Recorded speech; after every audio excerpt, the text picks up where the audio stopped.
우리 다 같이 사도신경으로 신앙 고백하심으로 새벽 기도회 시작하겠습니다. 나는 전능하신 아버지 하나님 천지의 창조주를 믿습니다.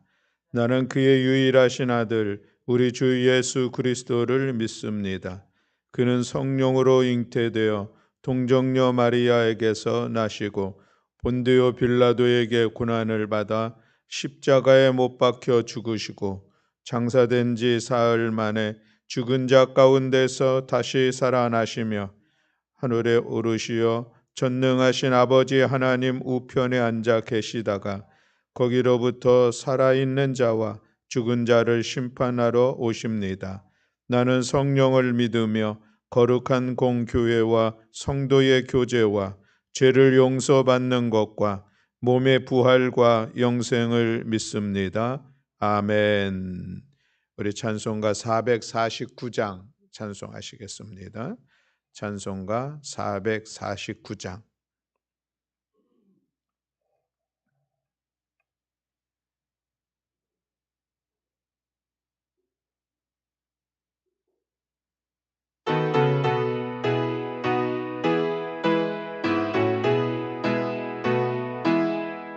예수 따라가며 복음 순종하면 우리 행할 길 반하겠네. 주를 의지하며 순종하는 자리 주가 늘 함께 주시리라. 의지하고 순종하는 길은 예수 안에 즐겁고 복된 길이로다. 해를 당하거나 우리 고생할 때 주가 위로해 주시겠네. 주를 의지하며 순종하는 자를 주가 안위해 주시리라. 의지하고 순종하는 길은 예수 안에 즐겁고 복된 길이로다. 남의 짐을 지고 슬픔이라 하면 주가 상급을 주시겠네. 주를 의지하며 순종하는 자리 항상 복 내려 주시리라. 의지하고 순종하는 길은 예수 안에 즐겁고 복된 길이로다. 우리 받은 것을 주께 다 드리면 우리 기쁨이 넘치겠네. 주를 의지하며 항상 순종하를 은혜 풍성케 하시리라.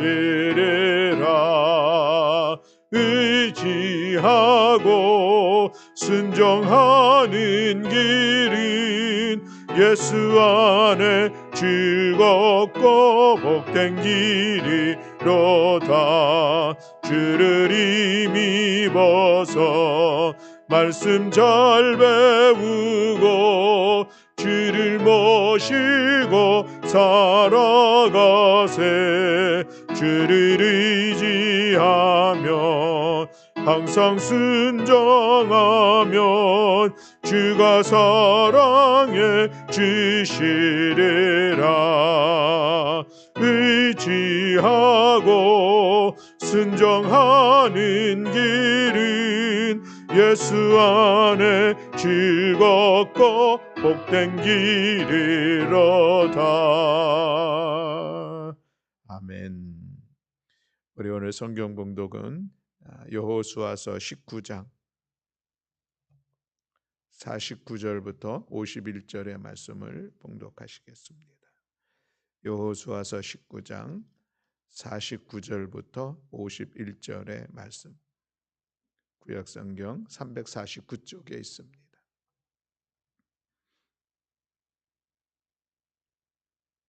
네, 우리 다 같이 함께 한 목소리로 봉독하시겠습니다. 이스라엘 자손이 그들의 경계를 따라서 기업의 땅 나누기를 마치고 자기들 중에서 눈의 아들 여호수아에게 기업을 주었으니 곧 여호와의 명령대로 여호수아가 요구한 성읍 에브라임 산지 딥낫세라를 주매 여호수아가 그 성읍을 건설하고 거기 거주하였더라. 제사장 엘르아살과 눈의 아들 여호수아와 이스라엘 자손의 지파의 족장들이 실로에 있는 회막문 여호와 앞에서 제비 뽑아 나눈 기업이 이러하니라. 이에 땅 나누는 일을 마쳤더라. 아멘. 할렐루야. 아멘. 오늘도 이 새벽에 주님 전에 나오고 또 사랑하는 성도들의 가정에서 예배를 드리는 우리 모든 교우들에게 하나님의 예배하시는 애가 충만하시기를 주님의 이름으로 축복합니다. 아멘.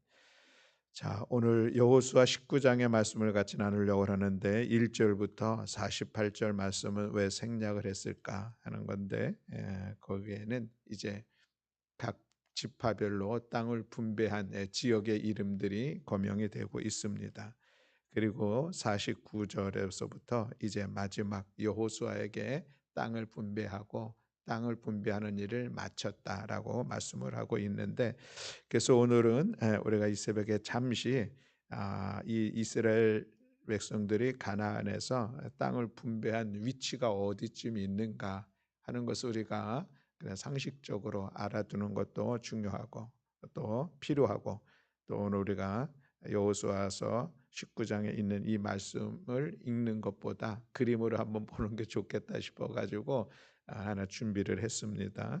우리 박 목사님께 요청을 해서 우리가 그림을 하나 준비를 했는데, 분배도 가나안 땅에 어떻게 어느 지역이 어디에 위치하고 있는지 그 내용을 한번 보도록 하겠습니다. 자, 우리 화면을 한번 좀 올려주시고요. 우리 교회 계시는 분들은 이 화면을 지도를 나눠주셨나요? 감사합니다. 자, 우리 일단은 이제 이스라엘의 어떤 지형, 가나안의 지형을 우리가 이제 이렇게 살펴보는 데 있어서 가장 중요한 그 중심이 있습니다. 그 중심은 위에 쪽에서는 갈릴리 바다로부터 아래쪽에서는 이 사해, 염해라고 하는 그 중심, 그곳이 위에 있고 북쪽에 있고 아래 남쪽에 있는데, 이 갈릴리에서부터 사해를 연결하는 그 강물, 이것이 요단강이라고 흐르고 있습니다. 그래서 요단강 동쪽과 서쪽을 나누고 있죠. 그래서 가운데에 이 갈릴리 바다와 사해를 중심으로 동쪽과 서쪽으로 나누어진다 하는 것을 우리가 기본적으로 생각하시고, 요단 동쪽에 세 지파가 땅을 분배를 받았습니다. 이것은 모세를 통하여서 정복을 하고 그곳에서 분배받은 그런 땅이죠. 그 땅에 우리 지도를 보면은 제일 아래에 오른편 쪽으로 루벤이 있고 그 위로 갓이 있고 그 위로 동쪽 므낫세가 있습니다. 므낫세 반지파라고 우리가 얘기를 하죠. 이것은 모세가 생전에 이 땅을 점령하고 거기서 이미 땅을 나누어 줬습니다. 그리고 나서 이제 여호수아를 중심으로 해서 길갈로 요단강을 넘어 길갈로 가게 되죠. 우리 아래에 있는 루벤 바로 왼편으로 보면 여리고라고 있고 그 위에 길갈이라고 있습니다. 그곳에서 이제 첫 번째 이 베이스 캠프를 설치하고 그것을 중심으로 해서 여호수아와 더불어 가나안의 서쪽의 지역을 정복 전쟁을 했었던 것을 볼 수가 있습니다. 그래서 처음에 중부 지역을 전투했고, 그래서 여리고성과 아이성을 함락시키고 그 다음에 남부 지역을 정복하고, 그리고 북부 지역 크게 세 개의 전투를 통해서 땅을 정복하고 나서 이제 그것을 분배하는 시간을 갖습니다. 그런데 서쪽에서 제일 먼저 분배한 것은 유다 지역, 그렇죠? 유다 지파이죠. 유다는 어디인가 그림에 보면은 이 염해 아래쪽에 있는 사해 바로 왼쪽 편으로 유다라고 꽤 넓은 지역이 있는 것을 볼 수가 있습니다. 유다 지역에서 보면 유다 지파가 받은 그 지역에 보면은 예루살렘, 헤브론의 중요한 위치들이 그쪽에 있는 것을 우리가 볼 수가 있습니다.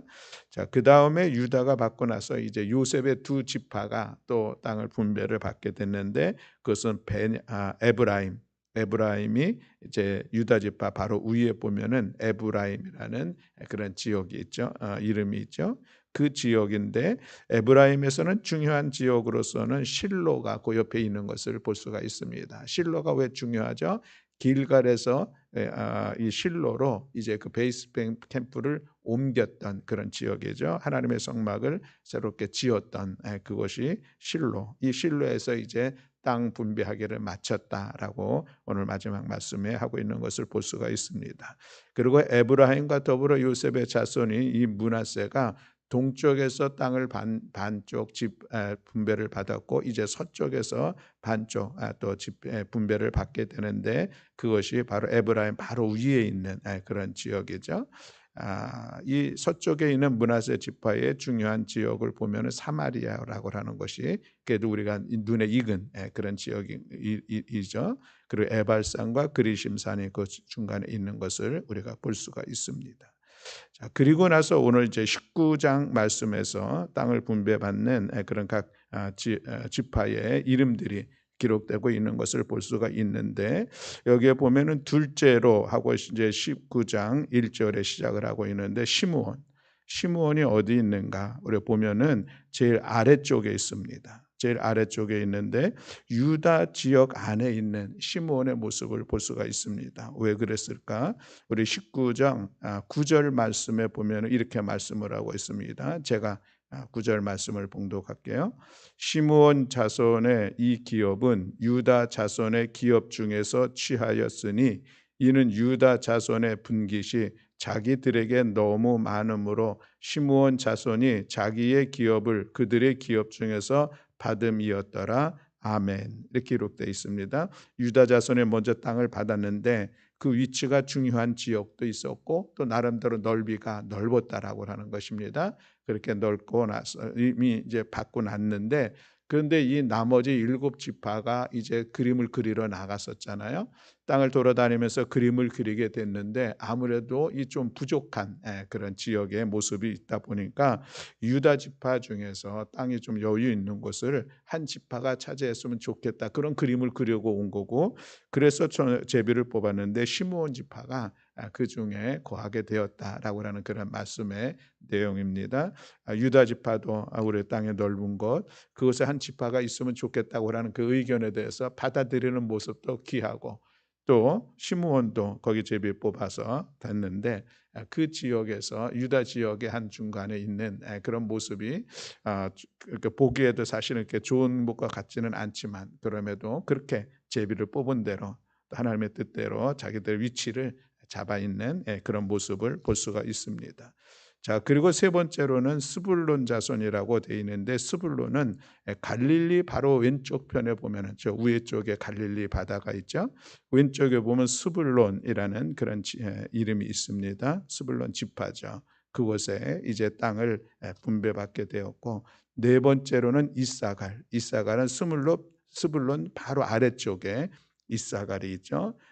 그쪽에 땅을 분배받게 됐고 그 다음에 다섯 번째로는 이제 아셀 지파가 땅을 분배받게 되는데 그것은 지도의 가장 북쪽 끝에 위에 쪽에 왼편에 보면 아셀이라고 이름이 돼 있죠. 아셀 지파가 땅을 분배받게 됐고 그 다음에 여섯 번째로는 아셀 바로 옆으로 납달리 지파가 땅을 분배받게 되었고 그리고 일곱째 지파로서는 단 지파가 땅을 분배받게 되었는데 이 단은 중간에 에브라임의 왼쪽 편에 있는 것을 볼 수가 있습니다. 그래서 에브라임 왼쪽 편으로 단 지파가 있고 아까 베냐민 지파 얘기가 빠졌었는데 베냐민 지파는 에브라임의 바로 아래쪽에 땅을 분배받았던 이 모습을 볼 수가 있죠.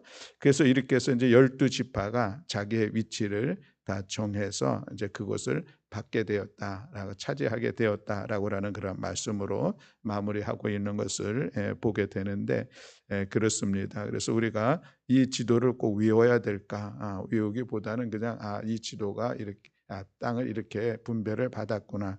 여기서 조금 더 우리가 한 걸음 더 나아간다면 유다 지파의 땅, 또 그리고 에브라임 지파의 땅 위치가 어디쯤이구나 하는 것을 우리가 알아두는 것은 의미가 있겠다 하겠습니다. 왜냐하면은 이제 나중에 이스라엘 백성들이 둘로 나누어질 때에 남유다의 중심지 또 북이스라엘의 중심지로서의 그런 역할들을 하는 그런 위치이기 때문에 그렇다라고 하는 것이고, 우리가 길갈이라고 하는 것은 또 우리 교회와 관계가 있으니 또 길갈이 여기 요단강 건너서 바로 있구나, 여리고성 바로 위에 있구나 하는 것을 우리가 한번 알아두는 것은 상식적으로도 의미가 있다 하는 생각을 갖습니다. 제가 우리 지방에서 이스라엘 성지순례를 이제 2주 다녀온 적이 있었는데, 그때 갔다 오면서 이 그림으로만 보던 이 지역들, 도시 이름들을 그리고 다녀오니까 그게 조금 더 기억에 남게 되고 그 의미를 좀 보는 그런 귀한 계기가 됐었는데, 그렇습니다. 그래서 우리가 이 지역을 꼭 어느 정도 그 위치 정도는 좀 알게 되는 그런 성경적인 상식을 우리가 다시 한번 가졌으면 좋겠다 하는 그런 생각을 가지면서요.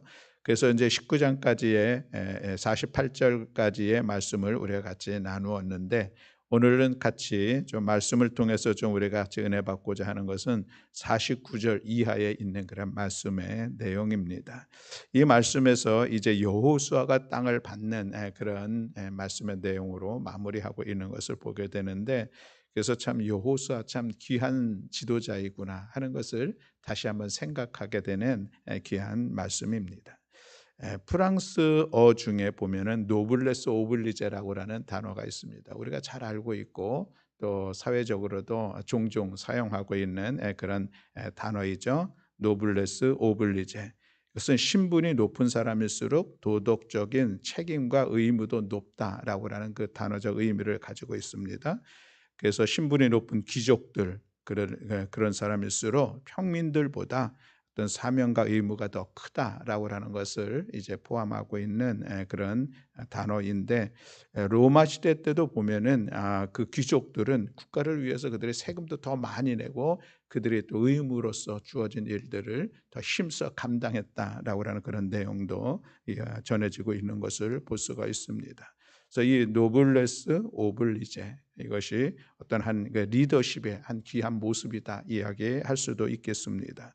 지도자라고 하는 위치에 있는 사람들, 어떤 높은 지위에 있는 사람들, 그 사람들은 자기에게 주어진 이 권력을 마음껏 쓰는 그런 사람들이 아니라 주어진 자기의 권한을 가지고서 더 잘 섬기는 일에 힘써야 한다, 이렇게 이야기를 할 수가 있겠습니다.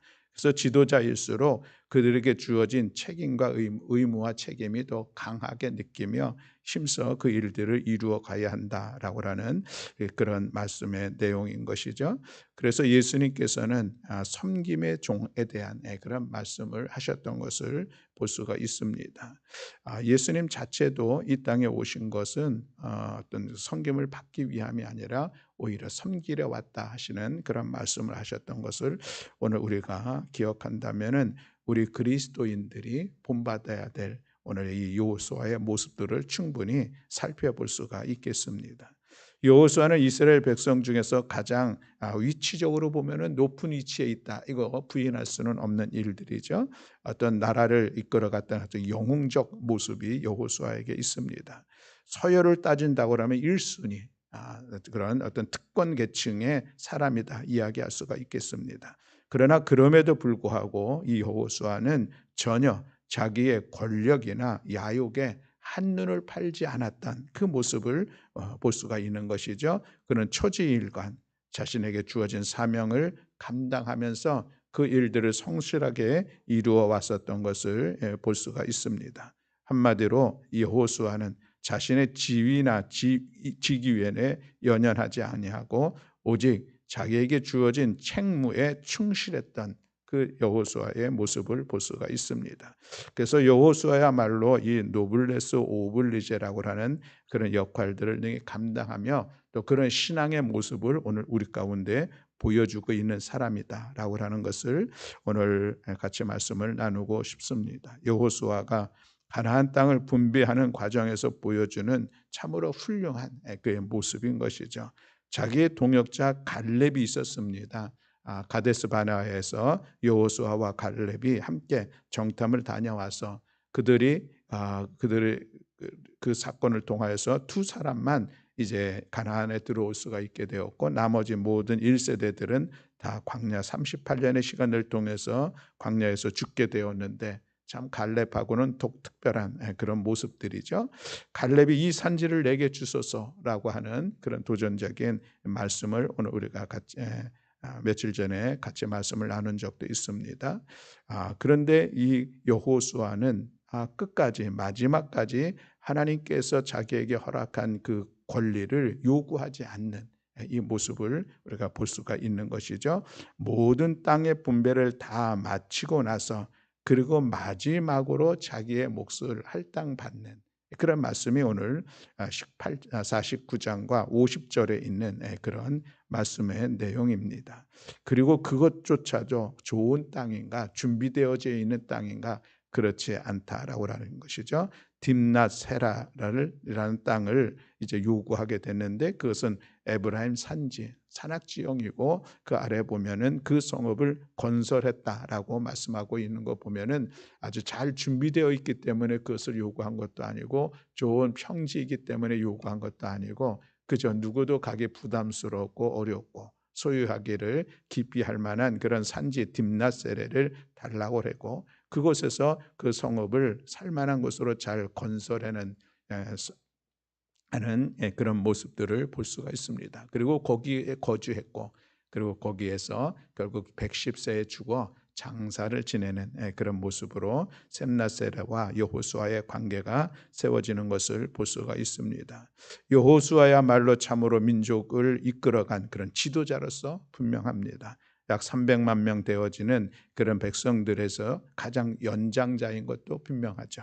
그리고 최고 통치자인 것도 분명합니다. 광야의 시간에 모세가 있었다고 하면은 가나안 정복 시대에는 여호수아 분명히 그의 역할들이 있었습니다. 참으로 혁혁한 공을 세우기도 했습니다. 그러나 그럼에도 불구하고 자기 자신의 위치를 가장 마지막 자리 끝자락에 놓았다는 것이 참으로 귀하다라고 하는 그런 말씀입니다. 얼마나 아름답고 성숙한 신앙인의 모습을 우리 가운데 보여주고 있습니까? 49절에서는 이스라엘 백성들이 땅 분배 작업을 다 마치고 여호수아에게 주었음을 강조하고 있는 것을 보게 되고 그러므로 인하여서 51절에 가나안 땅 분배 작업이 깔끔하게 마무리되어지는 그런 모습을 오늘 우리도 볼 수가 있습니다. 사람은 시작도 참 좋아야 하지만 마지막을 아름답게 잘 맺어지는 것도 참으로 귀하다 생각이 되는데 어찌 그렇게 할 수가 있을까? 자기 자신을 내려놓으면 내 마음을 좀 비우면은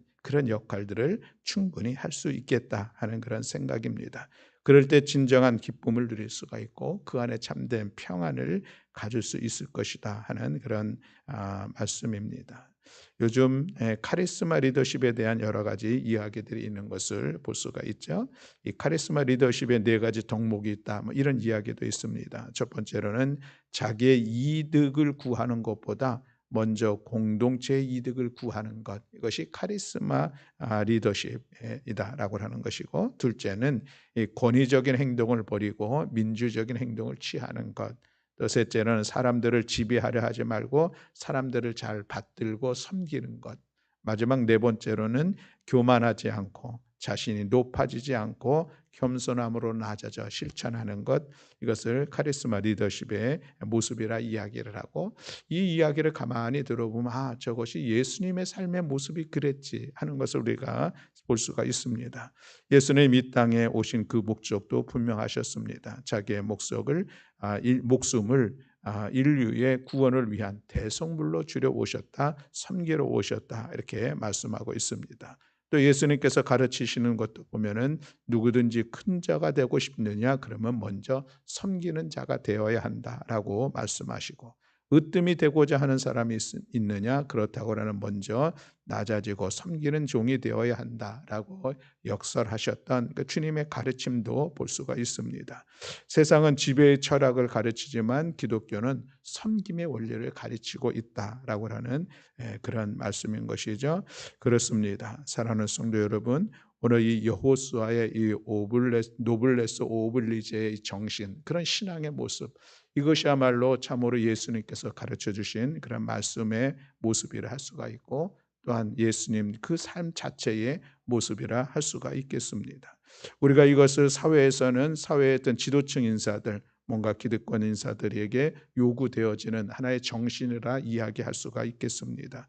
그래서 저도 이 여호수아의 오늘 이 말씀을 보면서 우리나라 대통령 새롭게 선출될 텐데 이런 대통령이 되면 좋겠다는 그런 소망도 가졌습니다. 우리 국회의원들 여러 가지 이야기들이 요즘 뉴스에 얼마나 많이 나오는지 모르겠는데, 국회의원들을 좀 이런 삶의 모습을 잘 보여주면 얼마나 귀할까, 그들이 존경받는 사람들이 되지 않을까, 뭐 이런 생각도 갖습니다.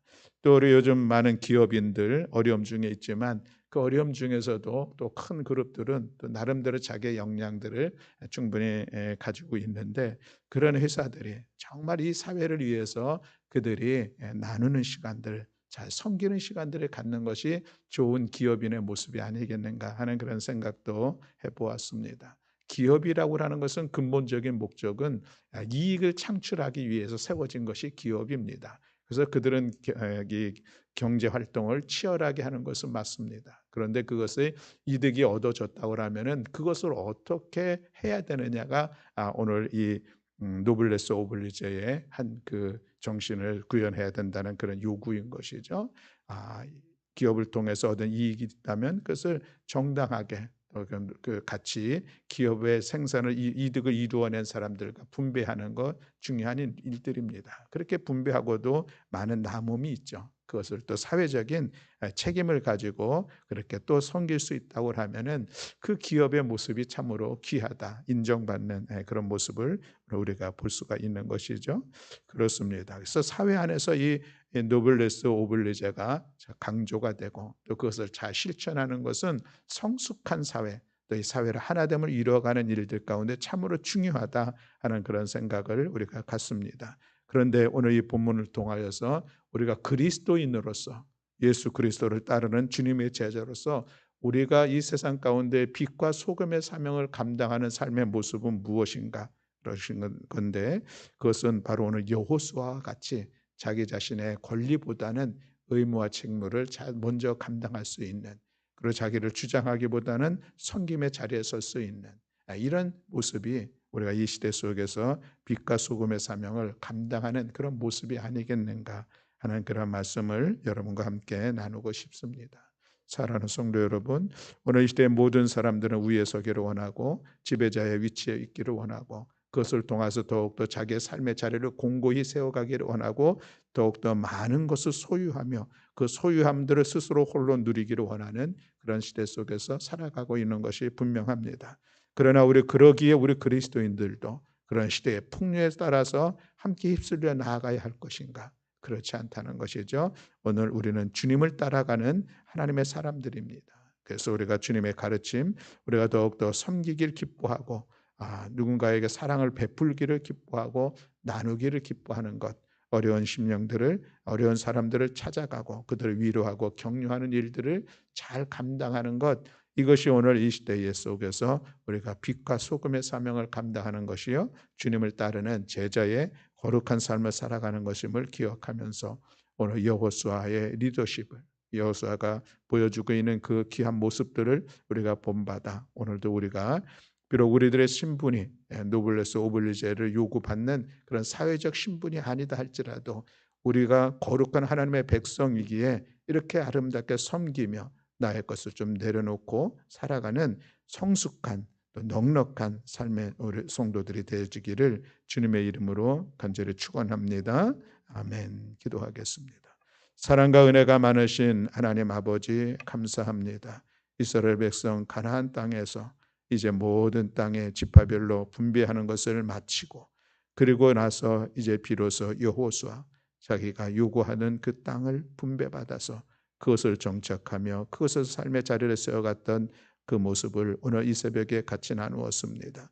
노블레스 오블리제라고 하는 이 귀한 단어가 우리 신앙인의 삶의 모습을 가르쳐주는 것임을 기억하면서 주님께서 말씀하신 것처럼 우리가 더욱더 섬기는 자로서 우리가 더욱더 종의 위치에서 힘써 우리 성도의 거룩한 삶의 자리를 세워갈 수 있도록 은총 허락하여 주시옵소서. 우리가 이 세상을 품을 수 있는 넉넉한 품도 도하여 주시고 이 세상을 넉넉히 사랑할 수 있는 하나님 아버지의 사랑을 우리 가운데 도하여 주시고 이 세상 가운데 휩쓸리지 아니하며 구별된 성도의 삶을 살아가는 저희를 낼 수 있도록 은총 허락하여 주시옵소서. 오늘도 이 새벽에 주님 앞에 나와 간절함으로 기도하는 사랑하는 성도들의 기도를 주께서 들으시고 응답하시고 역사하여 주심을 믿어 감사드리며 우리 주 예수 그리스도의 이름으로 기도드렸습니다. 아멘. 하늘에 계신 우리 아버지여, 이름이 거룩히 여김을 받으시오며 나라가 임하시오며 뜻이 하늘에서 이루어진 것 같이 땅에서도 이루어지이다. 오늘 우리에게 일용할 양식을 주시옵고 우리가 우리에게 죄 지은 자를 사하여 준 것 같이 우리 죄를 사하여 주시옵고 우리를 시험에 들게 하지 마시옵고 다만 악에서 구하시옵소서. 나라와 권세와 영광이 아버지께 영원히 있사옵나이다. 아멘. 감사합니다.